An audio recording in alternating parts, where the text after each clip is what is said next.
প্রকৃতির কাছে আসলে আসলে মন শীতল হয়। হ্যাঁ, মন অন্যরকম একটা আনন্দ পায়। গ্রামে আসলে হয়তো কাজের ব্যস্ততায় দেখা যায় যে যে পরিবেশে যে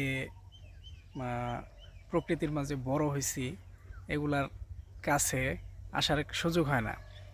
ব্যস্ততার কারণে তড়িঘড়ি করে আসি, তড়িঘড়ি করে চলে যাই, এই এক অবস্থা। তো আজকে আসছি আমাদের চক, এটা আমরা বলি বাইত, বাইদের পারে। এখানে হচ্ছে এই সামনে আমাদের ধানের জমি আছে। তো এখানে আইসা মানে আমার খুব ভালো লাগতেছে, যার কারণে এখানে আমি একেবারে বইসা পড়ছি। হ্যাঁ, বইসা বইসা আমি দেখতেছি চারপাশ। পেছনে একটা পুকুর, গাছের ছায়া, সামনে ধানের জমি।